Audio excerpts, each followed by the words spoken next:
Oikein hauskaa hyvää taas kaikille ja tervetuloa tänne Oksaharjun tuloskausi jatkoille. Eli viime kerralla oli etkot ja nyt sitten jatkot, koska tämä on sitten tuloskauden jälkeen. Tämä on ensimmäinen laatuaan, eli nykyään sitten tehdään kaksi verroin Oksaharjun kanssa näitä sisältöjä tuloskauden ympärillä. Ja tänään olisi tarkoitus pohtia sitten, että mitä Q4 tapahtui ja mitä mahdollisesti nyt sitten tulevana tai tänä vuonna 2023 tulee tapahtumaan. Meillähän on ollut loistava alkuvuosi pörssissä tänä vuonna. Indeksit kauttaaltaan on tehnyt koviakin nousuja, ja jos mietitään tuonne viimeisimpiin pohjiin, mitä oli viime syksynä, niin sieltä ollaan noustu aivan huikeita lukemia. Esimerkkinä vaikka DAX tuolta Saksasta, joka melkein 30% tullut tuolta pohjista ylöspäin. Pörssillähän on tapana aina vähän ennakoida tulevia tapahtumia, niin voisi olettaa, että ainakin näin vahvan vuoden alun jälkeen, niin sijoittajat ainakin odottaisi ja olettaisi, että talous ja yritykset, niin niillä menisi ainakin suhteellisen hyvin nyt sitten tämän vuoden aikana. No se on täsmälleen näin, eli jos miettii viime kuukausien makrotalouden kehitystä, niin toki inflaatio on pysynyt edelleen korkealla ja korot ovat jatkaneet nousuaan, mutta kyllä tämä talouden niin kuin yleisvire, miettii BKT-kehitystä, niin on välttänyt kaikista pahimmat taantuma- ja lamaantumisen skenaariot. Et jos miettii viime loppukesää ja viime syksyä, puhuttiin kaikkien aikojen energiakriisistä Eurooppaan ja puhuttiin Saksan talouden niin kuin jäätymisestä pakkasten myötä, niin siellä melkein plus 30% tuosta syyskuun viimeisen viikon pohjasta, niin kyllä ollaan taloudessa pahin vältetty. Toisaalta sitten myös jenkkiteknologiafirmat, jotka sitten jo 2021 vuoden syksystä lähtien, kun korot lähtivät aavistuksen, tai korko-odotukset lähtivät jo aavistuksen nousuun, niin ovat kärsineet 1,5 vuoden ajan, niin ovat tietynlaista comebackia ja pomppua tehneet ylöspäin, että yleisvire markkinaan on äärimmäisen hyvä, ja se, että tuloskausi, kuten ounastelitkin, niin varsinkin suomalaisilla pörssiyhtiöillä niin on osoittautunut erittäin vahvaksi keskimäärin. Et tokihan meillä on energiakriisistä kärsineitä yksittäisiä yhtiöitä, Venäjän markkinan poistumisesta kärsineitä yksittäisiä yhtiöitä, mutta yleisvire on todella paljon parempi kuin sitten normaali kotitalouden arjessa voisi kuvitella. Se, mitä mä oon ton toisen Jukan kanssa tuolla Traders Clubin puolella jutellut, niin Jenkkilässä, niin ilmeisesti tulokset on ollut niin kuin lähtökohtaisesti ihan hyviä, mutta Suomessa, niin onko ne ollut jopa parempia? No joo, siis Helsingin pörssin 25 suurinta yhtiötä, niin koko viime vuonna verrattuna vuoteen 2021 pystyivät kasvattamaan lähes 20% liikevaihtojaan, eli asia yksinkertaistaen myyntejään. Samoin sitten Q4 eli loka-joulukuussa niin liikevaihdon kasvu oli noin 12% keskimäärin verrattuna sitten vuotta aiempaan loka-joulukuuhun. Eli kyllä suomalaiset pörssiyhtiöt ovat inflaatiota ylittävää liiketoiminnan niin kuin volyymikasvua pystyneet saavuttamaan. Se, missä on sitten enemmän tulkinnanvaraa, että miten kannattavuudet ovat kehittyneet, niin jos käytetään tämmöisiä oikaistuja tai vertailukelpoisia lukuja ikään kuin yhtiöiden jatkuvien liiketoimintojen osalta, niin koko viime vuoden tuloskasvu verrattuna 2:1 oli noin 20% suurilla yhtiöillä ja myös sitten Q4 noin 10%. Tässä on kuitenkin erittäin tärkeää havaita se, että oikaisut ja vertailukelpoisuudet niin sisältävät muun muassa Venäjän liiketoiminnasta vetäytymistä, Fortumin Uniper-seikkailua ja niin edelleen. Eli kyseessä on käytännössä liikevoiton kasvu pois lukien strategiset munaukset. Eli siinä mielessä niin lopputulos viivan alle ei aivan näin ruusuinen ole, mutta kaikkinensa, niin kun puhutaan, että pörssiyhtiöt pystyvät hyvin johdettuina toimimaan inflaatiosuojana sijoittajalle, niin liiketoiminnan tasolla tuloskasvu, niin keskimäärin kyllä on sen inflaatiosuojan tarjonnut. Ja tästä eteenpäin sitten kun katsotaan, niin varmasti kasvuvauhti hiipuu, kuten Q4 nähtiin, ja se, että Yhdysvalloissa niin sekä Q4 että alkanut ja meneillään oleva Q1, niin muutamien prosenttien keskimääräistä tuloslaskua osoittaa, eli tietyllä lailla, no Yhdysvalloissahan jaettiin koronaelvytyksessä ihan niin kuin aitoa rahaa kotitalouksiin, että tietynlainen niin kuin krapula-efekti saattaa siinäkin olla, että nyt sitä rahaa ei samalla lailla ole kuin vielä vertailukaudella, mutta kaikkinensa niin suomalaiset pörssiyhtiöt niin äärimmäisen hyvin ovat pärjänneet tässä tilanteessa ja myös näkymät jatkoa kohti niin keskimäärin niin hyvinkin valoiset. Ja oliko niin, että näistä suomalaisista suuryhtiöistä niin ihan muutamalla vaan oli tämmöisiä heikompia näkymiä tälle vuodelle? No joo, se on täsmälleen näin, eli 25 suomalaisen suuryhtiön joukosta lähinnä Kesko, Nokian Renkaat ja Stora Enso ennakoivat, että perusskenaariossa heidän liikevoittonsa laskisi viime vuodesta. Ja näistäkin löytyy sitten selviä syitä, eli Kesko esimerkiksi on hyvinkin riippuvainen kuluttajien ostovoiman kehityksestä, ja jos mietitään nyt, että vuoden Euribori alkaa lähestyä 4%, mikä sitten asuntovelallisia rasittaa, ja yleinen inflaatio lähes 10%, niin rasittaa ylipäätään kuluttajien ostovoimaa, ja sähkö, vaikkakin on ihan korkeimmasta huipustaan tullut alaspäin, niin sähkön hinta rasittaa, niin Keskossa ikään kuin markkina ehkä jo odottikin sitä, että tämä vuosi tulee olemaan heille haastavampi. Nokian Renkaat oli äärimmäisen Venäjä keskittynyt yhtiö vielä noin vuosi takaperin, ja nyt sitten he rakentavat uutta tuotantoa länsimaihin, niin se ottaa sitten oman aikansa ennen kuin uusi tuotanto on nostettu pystyyn, ja Venäjän myyntiä ja kannattavuutta ja tuotantoa korvattu, niin tietyllä lailla nämä tänä vuonna liikevoiton laskua ennakoivat yhtiöt niin ovat jo markkinoiden odotuksissa, mutta valtaosa muista yhtiöistä ennakoi, että tulos kasvaa, osa sanoo jopa, että vuoden alkupuoliskolla selvästi,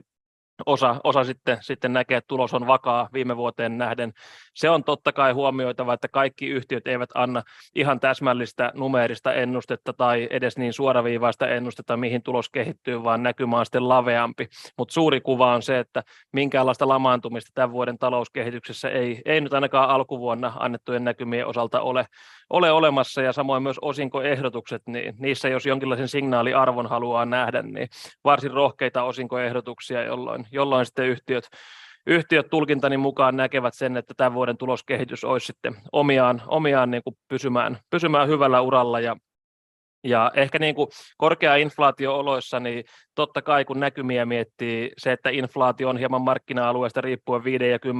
10% välissä tyypillisesti tänä päivänä, niin kyllähän yhtiöiden pitäisikin olla lainausmerkeissä kasvuyhtiöitä, kun heidän myyntihinnat ja kustannukset nousevat. Et sijoittajan kannalta on tärkeää mun mielestä pyrkiä aina reaalituottoon, eli tarkastella yhtiön liikevaihdon ja liikevoiton ja osingon kasvua nimenomaan prosentuaalisesti suhteessa inflaatioon, eli mikä on yhtiön kasvu vähennettynä inflaatiolla, saako omistaja sitten reaalista ostovoiman kasvua, reaalituottoa, eli pelkästään kasvu, tavallaan etumerkiltään nimellinen positiivinen kasvu, niin se ei välttämättä vielä niin kuin suuriin juhliin anna aihetta, mutta kaikkinensa niin hyvinkin valoisat näkymät verrattuna siihen, mitä vielä viime vuoden lopulla olisi voinut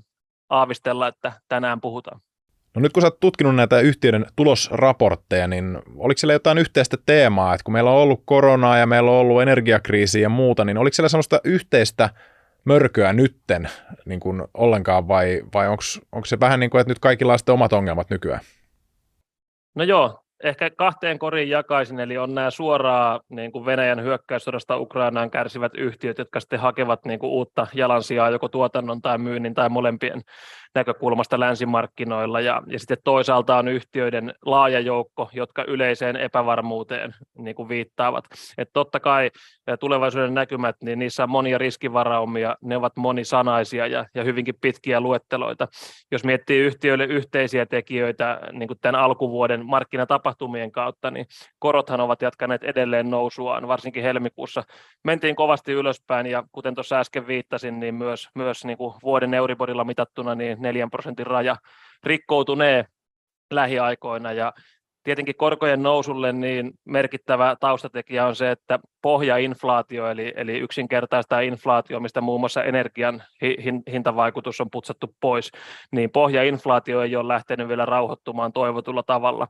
Eli siinä mielessä makrotalous tuo sekä inflaation korkeana pysymisen että nousevien korkojen kautta niin sekä yhtiöiden kysyntään että yhtiöiden tuotantokustannuksiin merkittävää riskiä, ja se, miten keskuspankkiirit ovat puhuneet sekä Yhdysvalloissa että Euroopassa, niin edelleen tämmöinen kiristävä rahapolitiikka, ainakin lähikuukausia tästä eteenpäin, niin on se heidän perusviestinsä. Se, että kuinka pitkälle, kuinka nopeasti, kuinka paljon korot nousevat, jotta inflaatiota saadaan taklattua, niin se on niin kuin markkinoilla se keskeinen pulma ja pohde. tässäkin palaisin tähän reaalituoton ja reaalikoron asiaan, minkä tulosraportteja koskien jo aiemmin sanoinkin, eli siinä missä 2010-luvulla oikeastaan vuodesta toiseen sijoittajilla oli osakkeita puoltava näkemys siksi, että mistään muualta ei juuri saa tuottoa, kun korot olivat nollassa tai jopa negatiivisia. No siihen maailman aikaan inflaatio oli 1,5%, ehkä 2%. Eli käytännössä nollakorko vähennettynä inflaatiolla johti noin -2% reaalikorkoon. Ja tilanne ei oikeastaan ole muuttunut siitä juuri miksikään, eli nyt kun puhutaan, että Yhdysvaltain 10-vuotinen lainapaperi tuottaa noin 4%, Saksan 10-vuotinen lainapaperi lähes 3%, ja tämä 12 kuukauden Euribor esimerkki niin lähes 4%. No pohjainflaatioluvut ovat 5,5–6%, niin me ollaan edelleen siinä noin -2% niin kuin negatiivisessa reaalikorossa. Eli siinä mielessä, kun katsotaan niin kuin tämän alkuvuoden pörssikehitystä, että okei, makrossa on inflaatio edelleen korkea, korot nousee, mutta miksi osakkeet ovat kannatelleet, niin mä näen, että yksi merkittävä selittävä tekijä on siinä se, että reaalikorko on edelleen negatiivinen, ja tietyllä tavalla osakemarkkina pyrkii katsomaan sen 6–12 kuukautta eteenpäin, eli siinä missä ehkä aiemmin perusskenaario oli se, että keskuspankkiirit voivat juhannuksen tienoilla todeta, että nyt koronnostosykli riittää, niin vaikka se siirtyisi loppukesään tai alkusyksyyn, markkina näkee nyt sen yli, että tulisi se signaali keskuspankeilta, että nyt korkojen nosto riittää ja inflaatio saadaan riittävästi alaspäin, ja sen jälkeen sitten olisi enemmän markkinaa, taloutta tukevaa, elvyttävämpää rahapolitiikkaa. Eli ehkä yhteenvetona, niin osakemarkkina ei ole hätkähtänyt nyt viime viikkoina sitä, että inflaatio ei ole vielä talttunut, korot ovat nousseet, vaan markkina jaksaa nähdä pidemmälle. Ja ehkä toinen niin kuin loppuvuoteen liittyvä teema on sitten geopolitiikka, eli sijoittajilla on täysin perustelluista syistä ollut viimeisen reilun 12 kuukauden aikana katseet Venäjän liiketoiminnassa, Venäjän riskissä, tämän Ukrainaan kohdistuneen Venäjän hyökkäyssodan niin kuin geopoliittisissa seurauksissa, mutta oikeastaan kun katsoo sitäkin debattia viimeisen viikon kahden aikana, niin yksi näkökulma, mikä voi nousta loppuvuoden aikana, on Kiinan riski, eli tietyllä tavalla kenen puolelle Kiina asettuu niin kuin Venäjän hyökkäyssodassa, miten Kiina positioituu ikään kuin länsimaiden ja autoritäärisempien valtioiden niin kuin geopoliittisessa pelissä, ja tuleeko sitten kenties kauppasotaa niin kuin muistuttavia talouspakotteita, vientipakotteita Kiinaan kohdistuen. Se on totta kai inhimillisesti niin kuin ikävä tilanne, on koko taloudelle ja pörssille ikävä, mutta ehkä varsinkin Kiinan riippuvaisille yhtiöille ikävä tilanne, että mä seuraisin sitä hyvinkin tarkasti, että mitä niin kuin Kiinan suhteen ja ehkä globaaleihin tekkifirmoihin liittyen, niin kiinalaiset eräs geopoliittinen haara on myös Taiwanin suuntaan, että miten se tilanne kehittyy, eli vaikka edellä sanoin, että valtaosa suurista pörssiyhtiöistä näkee tuloksen kasvuedellytyksiä tänä vuonna, niin mikään ei ole kiveen kirjoitettua, että jos miettii 2020-lukua, niin ensin on ollut pandemia ja sen jälkeen on noussut inflaatio ja sitten ovat nousseet korot ja on ollut Venäjän hyökkäyssotaa ja monenmoista muuta, niin maaliskuussa ei vielä pysty sanomaan, että miten koko vuosi tulee menemään, mutta nyt on niin kuin hyviäkin askelmerkkejä olemassa, miten vuosi voisi kehittyä. Meillä on ollut vähän tämmöisiä erikoisteemoja tässä viime vuosina, että meillä on ollut meemiosakkeita ja tappiota tekeviä teknoyhtiöitä ja muuta tämän tyyppistä, mutta mitä sä voisit kuvitella, että olisi kantava teema tai sektori tänä vuonna? No joo, sitä nousevaa sektoria. Toki me kaikki joka aamu ensimmäisenä ja illalla viimeisenä mietitään, että mikä se mahtaisi olla, mutta ehkä niin kuin omassa ajattelussa pinnalla olevia ajatuksia ja näkökulmia, niin mä nostaisin kuluttajien lompakoista riippuvaiset yhtiöt ihan niin kuin suurena kokonaisuutena, että nyt tosiaan on kuvannut sen, miten hyvin johdettu pörssitalous ja yhtiöt ovat tehneet tulosta ja kasvua ja näkymätkin ovat hyvät, mutta kyllä tämä talouskriisi, mikä ollaan nyt nähty viimeisen vuoden puolentoista aikana, tämä osuu kotitalouksiin, eli kotitalouksille merkityksellisimmät kustannuserät, puhutaan sitten ruoan hinnasta, sähkön hinnasta, lainakoroista, asumisen ylläpitokustannuksista, niin nämä ovat räjähtäneet. Et itse asiassa eilen Twitteriin laskin lyhyesti, että miten se, että viitekorko on noussut negatiivisesta lähes 4% vuodessa, on keskimäärin vaikuttanut asuntolainan kokonaiskustannuksiin koko laina-ajalla korot huomioiden niin keskimäärin Suomessa uusi asuntolaina on noin 22 vuoden mittainen, niin tämän vuoden aikainen koron nousu on kasvattanut noin 50% lainan kokonaiskustannuksia korkoineen koko laina-aikana, ja siihen sitten kaikki elämisen muut kustannukset päälle, niin kuluttajien lompakoista riippuvaiset yhtiöt saavat vetää kanin hatusta, jotta niin kuin varsinkaan kasvuun pystyvät niin kuin tästä eteenpäin taikomaan, ja mä uskon, että tämä ei ole mikään kvartaalin juttu, vaan tämä voi olla lähivuosien teema. Ja tietyllä lailla halusimme tai emme, maailmassa ja yhteiskunnissa on aina tietty prosentti tai 2 ihmisiä, kuluttajia, jotka eivät aamulla herää katsomaan, että missä se Euribor menee, ja eivät välttämättä katso ruokakaupassa, että paljonko juustopaketti maksaa tänään ja paljonko se maksoi viikko sitten. Eli luksusbrändeihin sijoittaminen, ehkä tässä puhutaan niin kuin kansainvälisestä hajauttamisesta, ei niinkään suomalaiseen niin kuin pörssikontekstiin pelkästään liittyen, mutta se, että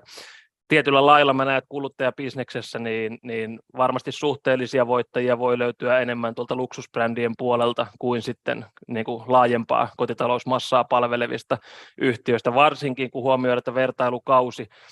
tai vertailukaudet ovat koronapandemiasta, että osa kuluttajia palvelevista yhtiöistä on jopa hyötynyt tämän vuosikymmenen alussa siitä, että kuluttajat eivät ole voineet matkailla, käydä tapahtumissa, ravintoloissa siinä määrin, ja kulutus on sitten keskittynyt enemmän niin kuin heidän palveluihin, mutta nyt tavallaan kaikki kuluttajabisneksen niin kuin trendit, niin ne ovat näillä yhtiöillä kääntyneet sitten vastatuuleen toistaiseksi. Sitten korkojen noususta nyt on paljon puhuttukin. Harva yhtiö rakentaa koko liiketoimintamalliaan nolla- tai miinuskorkojen varaan. Joku hullu voi sen kyllä tehdäkin, mutta se, että keskimäärin niin yhtiöt kyllä pystyvät 3 tai 4 tai 5% korkojen maailmassa toimimaan, mutta se, että korot ovat kuitenkin nousseet niin nopeasti noin vuoden aikana, niin pääomaintensiivistä liiketoimintaa harjoittavat yhtiöt, niin kyllä heillä näkyy sitten liikevoiton ja nettotuloksen välissä se, että rahoituskulut nousee. Mitä velkaantuneempi yhtiö on, mitä heikommalla nuoralla yhtiö vakavaraisuuden ja maksuvalmiuden kanssa tanssii, sitä korkeampi korko sillä on, ja liikevoito ja nettotuloksen välissä sitten korkokulut niin rasittavat yhtiön kannattavuutta selvästi aiempaa enemmän, ja tietyllä lailla sitten myös sykliset yhtiöt, kun mietitään myös inflaation nousua, se toki se on äärimmäisen tärkeää nyt varsinkin eduskuntavaalien alusviikoilla muistaa ottamatta kantaa nyt minkään puolueen tai ehdokkaan puolesta, että inflaatiohan ei ole pelkästään Venäjän hyökkäyssodan syytä. Totta kai se Venäjän hyökkäyssota Ukrainaan, niin se kiihdytti inflaatiota merkittävästi, mutta inflaatio oli jo viime vuoden tammikuussa ennen nykyisenlaista hyökkäyssotaa yli 4% Suomessakin, eli se, että inflaatio lähti vuosikausia jatkuneesta matalan korkotason elvytyksestä ja valtioiden velkaelvytyksestä liikkeelle, ja tietyllä lailla sykliset yhtiöt ovat sitten voineet viimeisen vuoden puolentoista aikana viedä omiin myyntihintoihinsa inflaation mukana niin kuin tulleen hyvän, ja sitten samalla heillä on voinut olla omaan varastoon valmistettua tuotantoa halvemmalla kustannustasolla, eli tietyllä lailla sykliset yhtiöt ovat hyötyneet siitä, että hintataso on noussut, mutta tästä eteenpäin, kun talous ei juuri kasva ja yhtiöt kohtaavat omassa tuotannossaankin ja varastossaan sen kohonneen hintatason, niin ehkä se paras veto syklisillä yhtiöiltä voi suuressa kuvassa olla hiipumassa. Toki yksittäiset firmat voivat poikkeuksen muodostaa sääntöön. 4. näkökulmana globaalit teknologiafirmat, niin silloin 2021 syksystä lähtien oikeastaan kun markkina kääntyi alaspäin ja varsinkin sitten arvostuskertoimet putosi, niin nehän putosivat niin kuin suhteessa eniten niiltä yhtiöiltä, joilla oli kaikista eniten odotuksissa kannattavaa kasvua kauas tulevaisuuteen, eli nimenomaan globaalit teknologiafirmat. Ja nyt ollaan nähty viime aikoina niillä hienoista elpymistä. Tietyllä lailla näiden arvostuskertoimet ovat riippuvaisia keskuspankkipolitiikasta, eli jos me saavutetaan se korkojen lakipiste ja nähdään, että jossain vaiheessa korot laskevat ja inflaatio rauhoittuu, niin varmaan arvostuskin voi nousta, mutta suhteessa inflaatioon, suhteessa korkoihin, jotka ovat ikään kuin reaalisen ja todellisen maailman ilmiöitä, fyysisen maailman ilmiöitä, niin digitaalinen liiketoiminta parhaimmillaan pystyy taklaamaan paremmin nousevia rahoituskuluja, nousevaa niin kuin fyysisen maailman hintatasoa. Eli tietynlainen comeback on mahdollinen, ei varma, mutta mahdollinen tuolla teknofirmojen puolella. 5. ja hyvinkin merkittävänä, niin mä itse seuraan perinteistä pankkisektoria, varsinkin hyvin hoidettuja pankkeja. Eli siinä, missä 2010-luvulla finanssikriisin jälkeen sääntely oikeastaan läpi länsimaiden kiristyi pankeilla, tuli vakavaraisuussäännöksiä ja tuli monenmoista muuta. Samaan aikaan oli nollakorot tai negatiiviset korot ja ehkä kolmantena niin uusi digitaalinen kilpailu erilaisten applikaatioiden ja alustojen ja sovellusten kautta, niin haastoivat pankkien tuloksentekokykyä. Ja nyt jos mietitään ihan nykyhetkeä, niin tämä pankkien perinteinen tuloksentekoveturi, eli korkokate, niin se näyttää elonmerkkejä, se näytti jo Q4-raporteissa elonmerkkejä, ja pankkiliiketoimintaa, jos kovasti yksinkertaistaa, niin pankki hankkii varoja talletuksia ottamalla, toki maksaa talletuksille korkoja, mutta talletuskorot ovat 0 ja 2% välissä niin kuin työlukuna, ja samaan aikaan jo moneen kertaan mainittu pankkien ulospäin lainaaminen, eli millä lainakorolla pankit lainaavat rahaa pihalle, niin puhutaan 4 tai 5% koroista, niin siinä välissä alkaa olla jo marginaalia, mistä pankki pystyy korkokatetta tekemään yksinkertaistetussa mallissa ja maailmassa. Niin mä itse seuraan mielenkiinnolla, että nyt kun pankit ovat nämä 2010-luvun haasteet pyrkineet taklaamaan, tehostamaan itseään ja viemään itseään digitaalisempaan maailmaan, niin kuinka iso vipu löytyy sitten korkokatteen puolesta, niin se on tämän vuoden niin kuin merkittäviä teemoja. Ja ehkä listautumismarkkinan vielä nostaisin viimeisenä, eli Helsingin pörssissähän ennen viime kuukausien ja kvartaalien turbulenssia nähtiin jopa kaikkien aikojen listautumisvuosi. Ihan sitä en niin kuin tähän loppuvuodelle lähde veikkaamaan, mutta se, että sikäli kun markkina nyt rauhoittuu vähitellen ja keskuspankki saa inflaation hallintaan, niin tämän vuoden jälkipuoliskolla en pitäisi lainkaan mahdottomana, että listautumismarkkina osoittaisi elonmerkkejä, että meillä varmasti on monia kotimaisia yhtiöitä, jotka pystyvät vastaamaan näihin talouden ja yhteiskunnan tuleviin haasteisiin, vaikkapa puhtaamman energian kentällä omilla liiketoimintaratkaisuillaan ja sijoittajasentimentti, jos katsoo nyt vaikka kotimaisten omistajien määrän kehitystä, niin pörssiturbulenssista huolimatta niin tuntuu ja näyttää siltä, että omistajamäärä kasvaa ja sikäli sijoittaja-aktiviteetti on vilkasta, oli vilkkaampaa helmikuussa kuin tammikuussa ja se, että on niin kuin varovaisia ennusmerkkejä siitä, että vähitellen niin voisimme päästä akuutista kriisitunnelmasta kohti sitten vakaampaa markkinaa, missä myös pörssi saisi uusia yhtiöitä, eikä pelkästään nyt nähtäisi sitten viime aikoinakin nähtyjä ostotarjouksia poispäin. All right, eli jos nyt tästä lähtisi vielä kiteyttää tämän jakson teemaa, niin ilmeisesti taantuma ainakin toistaiseksi peruttu. No joo, ainakin semmoinen kunnon taantuma näyttää perutulta, että pörssiyhtiöillä menee hyvin, ikävä sanoa, että paremmin kuin keskiverto kotitalouksilla, mutta hyvin johdetut pörssiyhtiöt niin ovat pystyneet luovimaan tässäkin ympäristössä ja tällä hetkellä näyttää siltä, että osinkovuosi voi osoittautua jopa ennätykselliseksi tai lähelle ennätyksiä saavuttavaksi, ja tämän vuoden tuloskertymä niin ihan niin kuin alkuvuoden näkymien valossa niin voi kasvaa viime vuodesta, eli myös ensi vuoden keväälle niin osinkopotti niin saattaa ennätyksiä takoa, niin kaikkinensa kevätaurinko saa paistaa, ja se kuvastaa aika hyvin pörssiyhtiöiden näkymiä. Toki, kuten tässä on sanottu, niin kuluvalla vuosikymmenellä on monta muuttujaa tapahtunut pitkin matkaa, ja siitä pitää tuntosarvet ja aistit pitää herkkinä, jotta pysyy markkinamuutosten ja näkymien muutosten osalta kartalla, ja oikeastaan meillähän tässä formaatissa nyt ollaan tänä vuonna kaksinkertaistamassa sisältöä, eli palaamme asiaan jo ensi kuukauden loppupuoliskolla, että nythän maaliskuuta kun eletään, niin tämähän on alkaneen vuoden ensimmäisen kvartaalin viimeinen kuukausi, niin päästään etkoilemaan jo huhtikuun puolella. Näin tehdään. Kiitoksia Jukka taas sun näkemyksestä. Aivan loistavaa käydä läpi näitä aina aika ajoin. Ja jos sä siellä kameran toisella puolella tykkäsit tästä, muista pistää peukkua, pistä kanavaa tilaukseni, että missä seuraaviakaan videoita, ja kommentoi. Oliko Jukan lätinössä yhtään mitään järkeä vai ootko eri mieltä? Mutta nähdään sitten seuraavan kerran siellä tuloskausi etkoilla, ja niin kuin sanoit, niin se on varmaan tuossa huhtikuun puolella sitten. Ensi kertaa. Morjens. Morjes.